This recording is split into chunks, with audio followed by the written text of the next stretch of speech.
Ganz herzlich willkommen. Mein Name ist Luca Giraud. Ich bin Standortleiter hier in der Silvan Church. Es ist unser Anliegen als ganze Kirche, dass du durch diese Message Gott tiefer kannst kennenlernen und ihm kannst begegnen. Herzlich willkommen.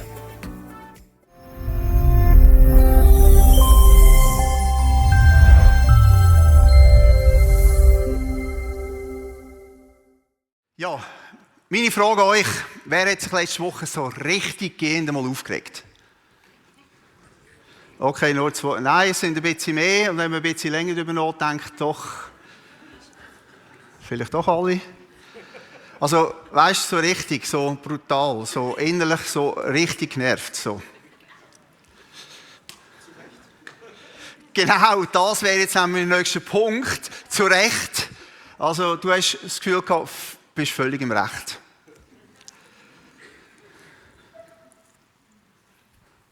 Willkommen im Club. Ich weiss nicht, ob du damit etwas anfangen kannst, aber ich nehme dich mal das Thema ein. Zum Balken. Ich hatte heute Morgen schon Kontakt gehabt, mit einem Teil von meiner Kleingruppe und ich gesagt, ich rede genau über deinen Splitter in deinem Auge. Da hat sie gesagt, ja, lass darauf ankommen, dann komme ich vor und rede über deinen Balken. Ja, ich habe früher mal als Elektriker auf Nutzfahrzeugen eine Lehre gemacht. Ein faszinierender Beruf, ich würde ihn heute wieder machen. Du arbeitest in komplexen Systemen, Klimatechnik, Hydraulik, Elektronik, Luftsystem, Audiotechnik, Videotechnik, so alles, was so ein bisschen an Technik gibt im Fahrzeugmarkt. Und wenn irgendwo noch jemand das Problem auftaucht ist, du musst die Ursache finden. Und das heisst, du musst vernetzt denken, um der Ursache auf den Grund zu gehen. Und damit entwickelst du ein Denken vom Analysieren, vom Vergleichen, Bewerten. Und in diesem Beruf ist das extrem hilfreich. Aber ich habe gemerkt, als ich mich mit dem Bibeltext für heute auseinandergesetzt habe, das Denken hat sich bis heute durchgesetzt und hat nicht aufgehört. Komme ich in eine Situation in der Gemeinde, im Alltag, bei Usenet, in der Familie, irgendwo, und ich sehe irgendetwas, wo mich eben triggert, irgendeinen doofen Fall, ein Verhalten, dann fängt es für mich gerade an zu arbeiten und ich fange an zu beurteilen. Wie kann denn nur? Das war völlig daneben gewesen. Das geht überhaupt nicht. Die nehmen überhaupt keinen Einfluss, sie haben keine Ahnung von Führung. So müssen wir das eigentlich machen und ich wüsste wie. Manchmal sage ich etwas, manchmal nicht. Aber innerlich habe ich eigentlich mein Urteil schon längst gefällt. Und das Tragische ist, ich sehe sehr oft und schnell bei anderen, was anscheinend nicht stimmt. Aber erstaunlich langsam, was bei mir selber schief läuft. Ich sehe eben den Splitter vom Nächsten relativ schnell, vor allem wenn ich jetzt auch noch Brillen anlege. Aber den Balken von meinem eigenen Auge sehe ich nicht. Das ist das Beispiel, das Jesus bringt in dem Bibeltext. Und genau bei dem Balken setzt Jesus an. Und wenn wir ehrlich sind, das ist eigentlich nicht nur mein Problem, sondern wir haben es vorhin gehört, auch dies, unser aller Problem. Und wir leben in einer Kultur, auch als Christen, wo man ständig bewertet. Wir haben es gesehen in der Pandemie. Wir stehen auch vor einer Abstimmung und da scheiden sich Geister. Wir wissen, was richtig und falsch ist. Auch wenn wir eine Person beurteilen, sehr oft sagen wir, das ist gut, das ist schlecht und das ist typisch für ihn. Als Christen kann man natürlich auch beurteilen, was geistlich ist und was ungeistlich ist. Oder was reif und unreif ist. Und wir sagen schnell, wer so handelt, hat Jesus noch nicht begriffen. Und vermutlich ist er gar nicht bekehrt. Und das gibt uns ein Gefühl von der Kontrolle. Psychologisch ist das hochspannend. Wir projizieren oft unsere eigenen Unsicherheiten auf andere. Was mich bei dir triggert, hat oft mehr mit mir selber zu tun, als mit dir.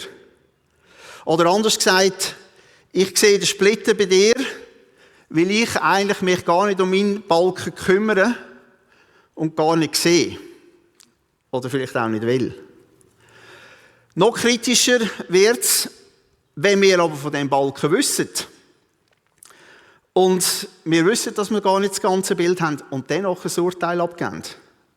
Und was Jesus ganz krass verurteilt, dass wir andere richten, beurteilen, wenn die Sache so offensichtlich ist, dass wir es selber nicht im Griff haben.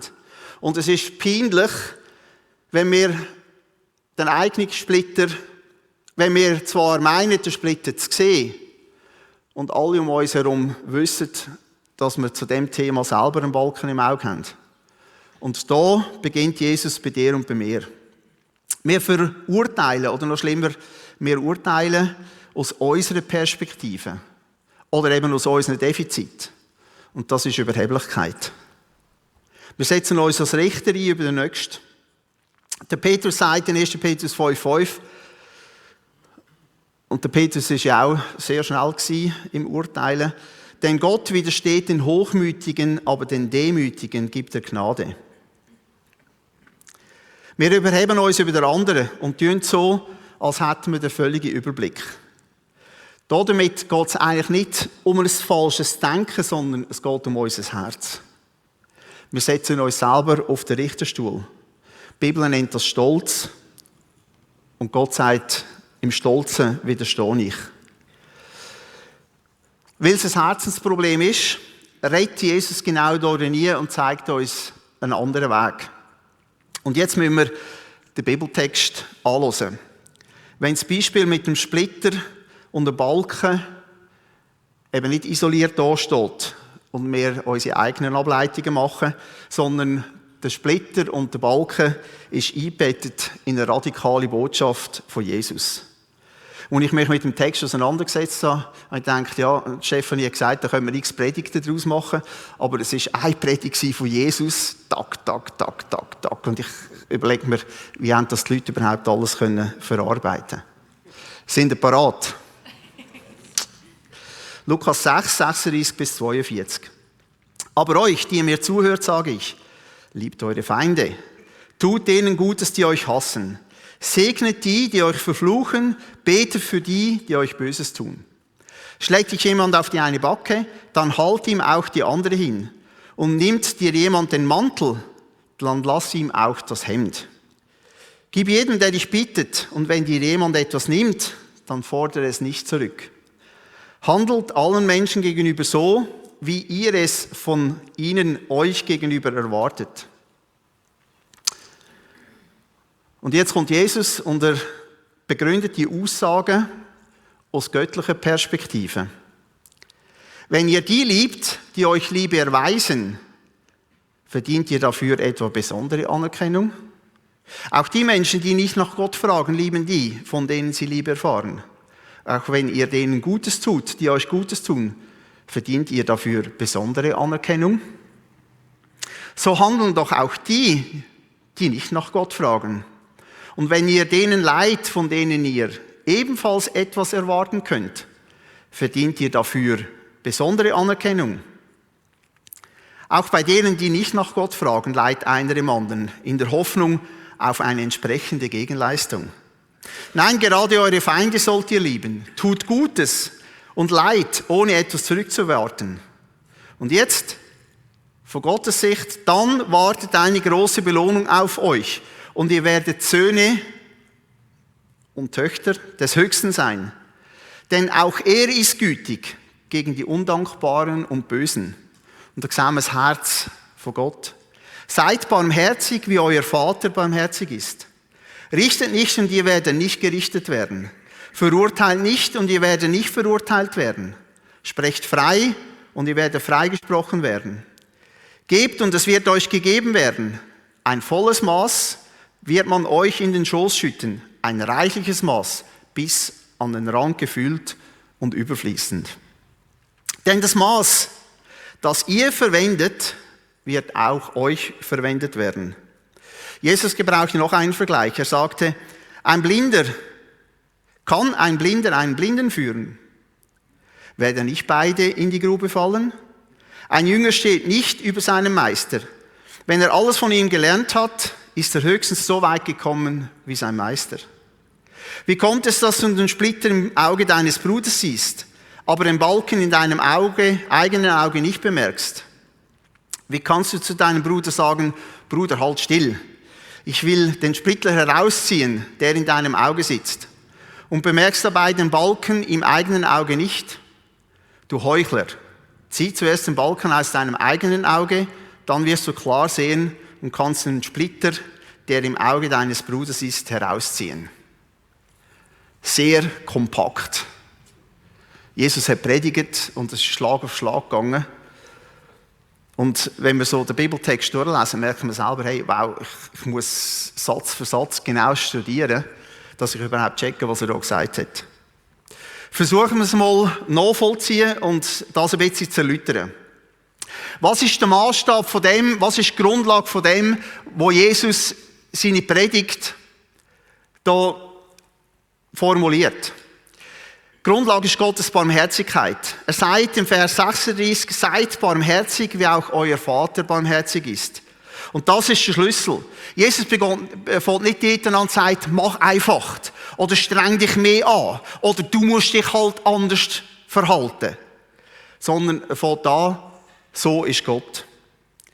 Wenn Gott seinem eigenen Sohn nicht im Tod gelassen hat, wie wir vorhin auch gesungen haben, obwohl dass Jesus all unsere Schuld auf sich genommen hat und mit dieser Schuld vor den Thron Gottes gekommen ist und gebüßt hat für das und Gott ihn angenommen hat, weil er ihm Barmherzigkeit entgegengegeben hat, wie viel mehr wird er auch uns, und zwar nicht nur mir, sondern auch der und dem, der nebenan dran sitzt, Barmherzigkeit geben.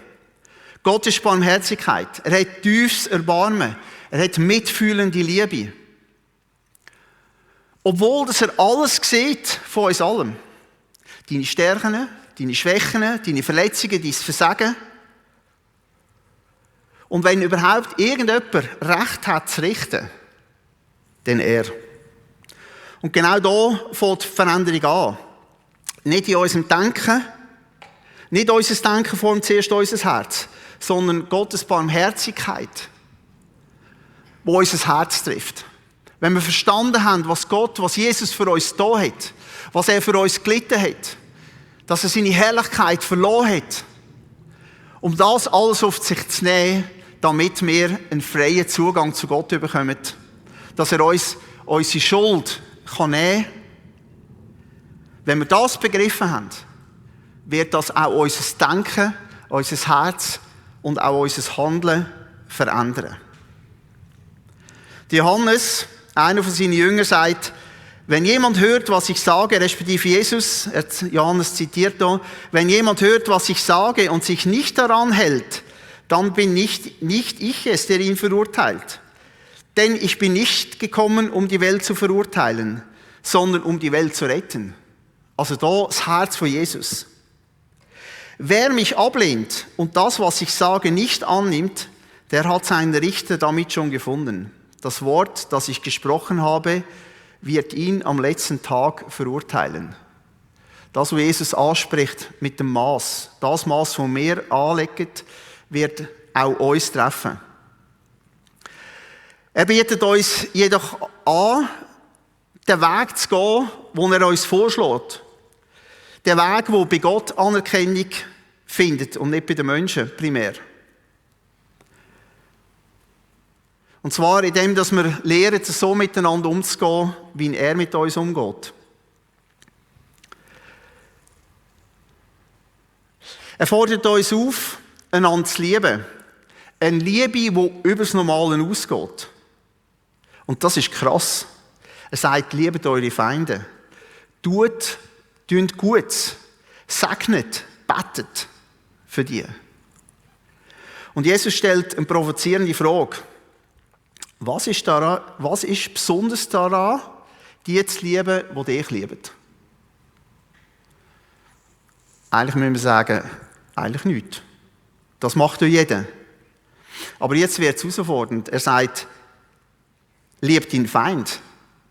Ja, wer ist denn überhaupt mein Feind? Vielleicht denken wir an den Krieg. Derjenige, der dich vernichten will. Dich eliminieren. Aber es geht viel näher. Es sind Menschen, die mich verletzen, die mich übergehen, die mich provozieren oder unfair behandeln. Menschen, bei denen, wo ich innerlich auf Widerstand stoße. Ein Feind ist oft der, wo mein Herz auf Distanz setzt. Und genau dort setzt Jesus an. Die göttliche Liebe zeigt genau dort, fängt sie an, wo es schwer wird. Dort, wo ich abgelehnt werde, bei Ungerechtigkeit. Bei Menschen, die dir nichts zurückgeben können. Es ist eine Liebe, eine göttliche Liebe ohne Berechnung. Nicht nach dem Motto, was komme ich zurück über, sondern wie kann ich im Nächsten dienen, aus einem Herz, aus einer Liebe von Gott.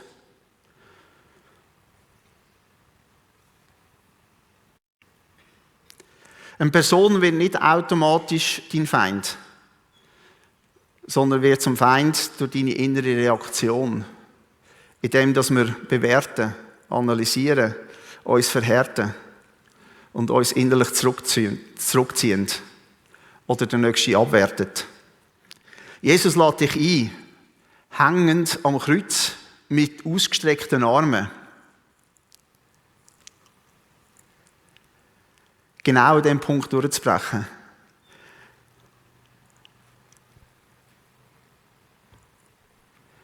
Er möchte, dass wir frei werden in unserem Herz. Im anderen mit der gleichen Liebe, Barmherzigkeit und Vergebung zu begegnen. Jesus hat gesagt am Kreuz zum Vater, der Gericht sprechen konnte, vergib ihnen, denn sie wissen nicht, was sie tun. Das bedeutet nicht, alles gut zu heissen, keine Grenzen zu setzen, sich selber aufzugeben, sondern der anderen nicht innerlich abzuschreiben, ihn nicht zu verurteilen, sich selber in die Arme vom Vater zu geben. Vielleicht würde man sagen, ja, das ist schwach. Aber das ist starke Liebe, göttliche Aktion. Das ist radikal, das ist wahre Stärke. Eine Liebe, die sich nicht vom Verhalten vom anderen bestimmt, sondern vom Herzen von Gott. Und das braucht Mut, das braucht innerliche Radikalität. Und Jesus möchte, dass wir auch durchbrechen von einem Herz von der Vergeltung. Jesus sagt, halt auch die andere Backe her. Was meint er da damit? Jesus ruft nicht zur Passivität auf, sondern zu einer Haltung, die den Kreislauf von der Gewalt und Vergeltung durchbricht. Verzicht auf Gegengewalt. Nicht zurückschlagen, nicht vergelten, aber anders zu handeln. Der Dietrich Bonhoeffer hat sich dazu ebenso radikal geäussert, wenn es um diese Bibelstelle geht. Er sagt, nur der Glaubende ist gehorsam und nur der Gehorsame glaubt. Nur der Glaubende ist gehorsam, dem Wort gegenüber, und nur der Gehorsame glaubt. Dietrich Bonhoeffer war ein deutscher Theologe. Er ist im Widerstand gegen das Naziregime einen Monat vor Kriegsende hingerichtet worden. Und er hat diese Worte nicht aus sicherer Distanz schreiben, sondern ist im Kontext von echtem Unrecht und persönlichem Risiko gewesen. Für ihn ist die Aufforderung von Jesus nicht ein Ideal, sondern ein Auftrag an unser Leben. Glauben und Gehorsam gehören untrennbar zusammen. Und Jesus sucht keinen Bewunderer, sondern Nachfolger.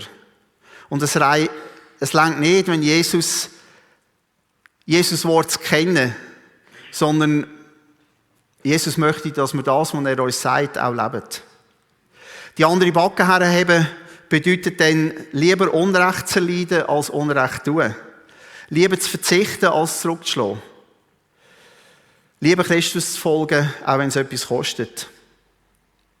Die andere Backe herhalten heisst nicht, dass ich nichts sage. Es heisst, dass ich nicht zurückschlage. Und Jesus selber ist auch geschlagen worden. Er hat aber nicht zurückgeschlagen, Aber er hat auch nicht geschwiegen. Er hat sich selber an seine Aufforderungen gehalten und ist in dieser Barmherzigkeit geblieben, im Respekt im anderen gegenüber. Jesus fordert uns auch auf, den Nächsten nicht zu richten. Richtet nicht und verurteilt nicht.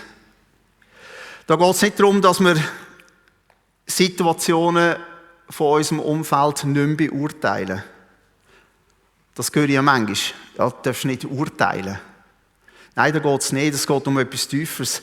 Das griechische Wort meint ein verurteilendes Urteil. Also jemanden abzuurteilen, sich über den anderen zu erheben.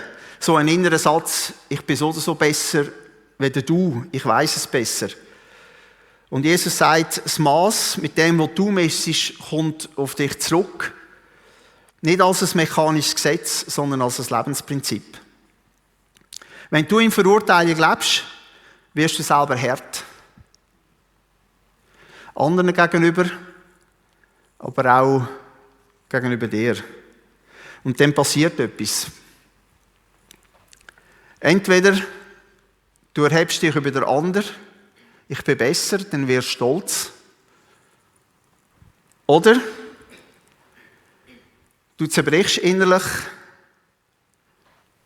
im Sinn von, ich bin schlechter.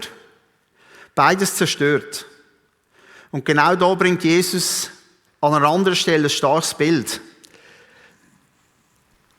Das Gleichnis vom unbarmherzigen Knecht.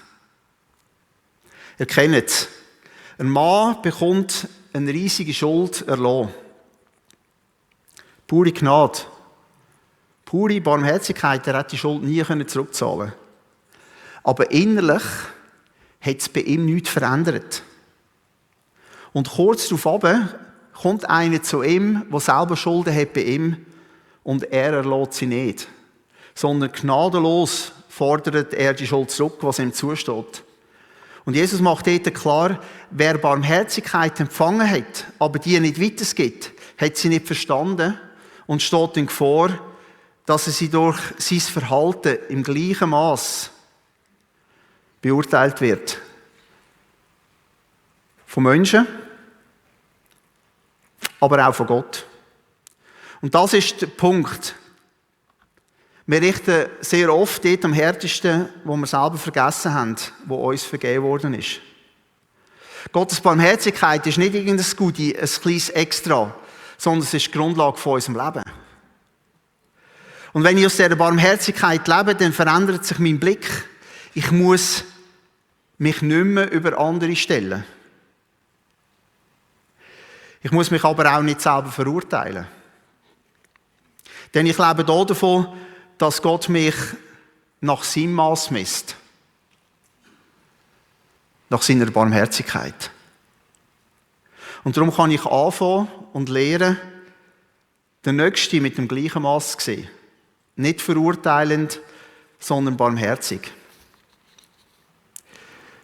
Jesus bringt einige Beispiele. Und ich möchte das mit dem Blinden und Blinden nur ganz kurz anschauen, aber du kannst es eigentlich im gleichen Kontext beurteilen. Jesus sagt, ein Blind kann kein Blinden führen. Ich glaube, das ist uns klar. Ich bin nicht blind, ich bin dankbar dafür, aber wenn jemand blind ist, dann vertraut er vermutlich lieber jemandem, der nicht blind ist. Er sagt, beide werden in die Grube fallen. Und er ergänzt, der Jünger, nimmt noch mal ein anderes Beispiel. Die Jünger steht nicht über seinen Meister. Nachfolge bedeutet, von Jesus zu lernen und ihm ähnlicher zu werden.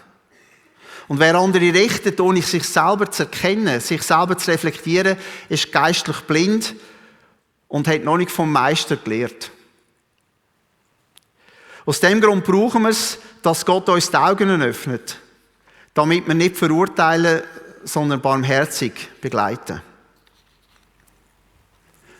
Und jetzt kommt er auf das Beispiel vom Balken und vom Splitter. Das Bild ist eigentlich humorvoll. Also eben, wenn ich den Balken habe, kann ich keinen einzigen Splitter sehen vom Nächsten, oder?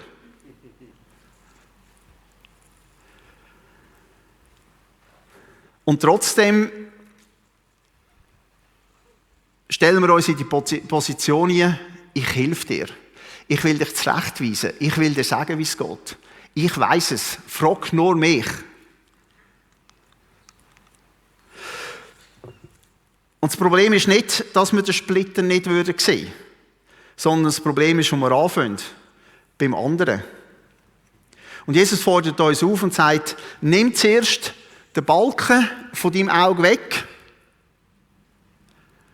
dann wirst du klar sehen. Das Ziel ist echte Hilfe, dass wir anderen wirklich helfen können. Es heisst nicht, dass wir dem anderen nicht helfen sollen. Es heisst nicht, dass wir den anderen nicht auch korrigieren in Liebe. Sondern es sagt, du dich zuerst selber reflektieren, nimm den Balken aus deinem Auge. Hol dir vielleicht auch bei anderen Informationen über dich selber. Die vielleicht schon Führungslehrgang hinter sich haben, ihr habt das sicher auch schon mal angeschaut mit dem Johari-Fenster. Wir haben alle blinde Flecken. Und es gilt eigentlich, die blinden Flecken möglichst wegzunehmen, damit wir eben klar die Sachen beurteilen können. Das hat auch Psychologie erkannt, was da Jesus sagt. Also Jesus ist erstaunlich modern. Psychologie redet von der Projektion. Wir sehen in den anderen oft genau das, was wir bei uns selber nicht wahrhaben wollen. Und was mich beim anderen aufregt, hat sehr oft mehr mit mir selber zu tun, als wir denken. Das Thema Selbstwertschutz. Was passiert, wenn ich den anderen kritisiere und bewerte? Es gibt bei mir das Gefühl von Stärke. Ich bin besser. Ich habe es im Griff. Wenn es nur so machen würde wie ich, dann würde es gehen. Es stabilisiert mein Ego, mindestens kurzfristig. Und Jesus spricht genau das an und sagt, verlass dich auf Gott, nicht auf dich und auf deine Fähigkeiten, weil du hast nicht alles im Griff. Nicht einfach ein kleiner Fehler, sondern das, was mein Sehen, mein Beurteilen wirklich verzerrt. Eben der Balken. Was bedeutet das für uns als Gemeinde, wenn wir das alles berücksichtigen? Was hat das für Auswirkungen? Ich glaube, es wird sich sehr viel verändern. Unsere Gemeinschaft wird ehrlicher werden. Nicht mehr, ich habe es im Griff und du nicht, sondern ich brauche Gnade genauso wie du. Unsere Beziehungen würden heilender werden. Nicht verurteilend, sondern echt zu helfen. Und ich brauche dich. Nicht von oben runter. Sorry, dass ich auf dieser Höhe bin. Sondern auf Augenhöhe. Ich möchte dir helfen. Und unsere gemeinsame Mission, die wir haben in dieser Welt, wäre nicht eine Beurteilung, eine Bewertung mehr. Weil das braucht die Welt nicht. Die haben genug Beurteilungen. Was sie braucht, sind Menschen an ihrer Seite, die barmherzig sind, die ihnen helfen, echt helfen. Was heisst es jetzt für dich? Und jetzt wird es persönlich. Jesus sagt heute zu dir, fang bei dir selber an. Nicht als Anklage, sondern als Einladung zur Freiheit. Freisetzung, eine echte Freisetzung, zum anderen zu dienen. Hör auf, dich über andere zu definieren, indem du andere verurteilen. Und check dich mal grad, wer verurteile ich innerlich? Und über wer stelle ich mich? Das zeigt, wo dein Herz ist. Und werd ehrlich vor Gott. Red mit ihm über deinen Balken. Red mit ihm nicht oberflächlich, sondern sag, Herr, wo ist mein Balken? Wo brauche ich Veränderung? Das braucht Mut. Und auch Schritt, um das zu verändern. Bitte um seine Hilfe. Der Heilige Geist, der da ist, der uns da drinnen erinnert, aufmerksam macht und auch Kraft gibt. Erlebt Gottes Barmherzigkeit und das ist der Schlüssel. Wir haben gesagt, wir können nicht wirklich barmherzig sein dem Nächsten gegenüber, wenn wir nicht gecheckt haben, was Gott überhaupt für uns da hat. Dass das Leben von seinem Sohn gekostet hat. Und dass er uns vergeben hat.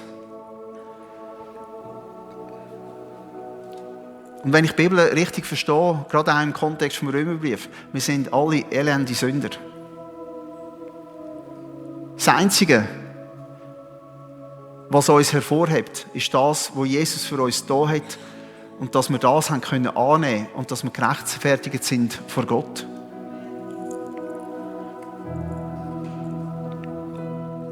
Veränderung passiert nicht durch mehr Anstrengung, sondern genau mit dieser Begegnung, mit der Güte von Gott. Handeln aus einem veränderten Herz. Wenn du innerlich tief betroffen worden bist, sagst vermutlich habe ich es nicht ganz gecheckt, Herr, aber ich fange mehr und mehr an zu verstehen, was du für mich da hast. Und nicht nur für mich, sondern auch für den Nächsten. Gerade der mich so nervt, der mich so triggert. Du hast es auch für ihn da. Und du schaust ihn aus den genau gleichen barmherzigen Augen an. Und du gibst mir nicht mehr Recht wie dem anderen. Gang auf den anderen zu, weil du ihn liebst. Ihm möchtest Gutes tun. Nicht als Richter, nicht als Bruder. Nicht als Richter, sondern eben als Brüder, als Schwester. Nicht als Feind, sondern als jemand, der Jesus liebt.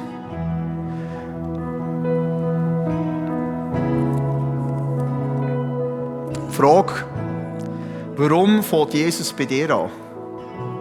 Weil echte Veränderung nie bei den anderen anfängt, sondern immer im Herzen von jedem Einzelnen. Und vielleicht können wir das mal mitnehmen.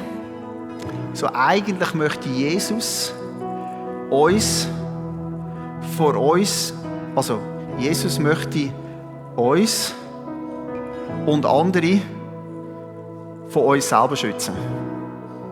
Also Jesus möchte uns und andere von uns selber schützen. Und das ist keine schlechte Nachricht, sondern das ist Hoffnung. Weil Gott möchte da nie kommen, dass wir den anderen beurteilen und uns selber beurteilen nach seiner Barmherzigkeit und nach seiner Liebe. Und wenn Gott dein Herz, mein Herz verändern kann, dann kann er alles verändern. Machen wir den Balkencheck. Wie liebe ich? Einfach bequem oder auch kostspielig? Den Leuten, die auf Distanz sind, vielleicht, wo ich würde sagen, sind meine Feinde. Gebe ich freizügig oder rechne ich jedes Mal, was ich zurückbekomme? Schaue ich vorverurteilend auf die anderen oder begegne ich im Nächsten selbstkritisch, indem dass ich mich selber auch reflektiere und bewusst bin, dass ich selber Vergebung brauche und die Hilfe von Gott? Reagiere ich impulsiv oder handle ich aus Gottes Herz? Lebe ich Barmherzigkeit oder verurteile ich ständig? Nimm dir doch einen Punkt raus, wo du sagst, das möchte ich nächste Woche angehen. Da will ich Veränderung. Da brauche ich Gottes Hilfe.